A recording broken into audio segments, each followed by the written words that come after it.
மடியில் ஒரு கணம் சாய்கிறேன் நான் மறுபடி மழலையாகிறேன்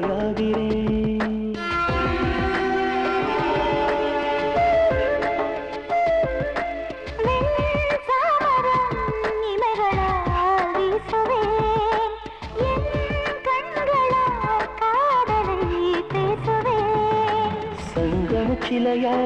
செய்ததும் மன்மத கலையா சேலையில் அலையா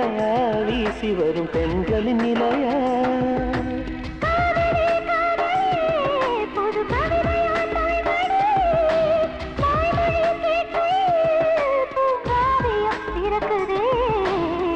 மலரோடு பிறந்தவளா நிலவோடு வளர்ந்தவளா உயிரோடு கலந்தவளா இவள் தானா இவள் தானா இவள் தானா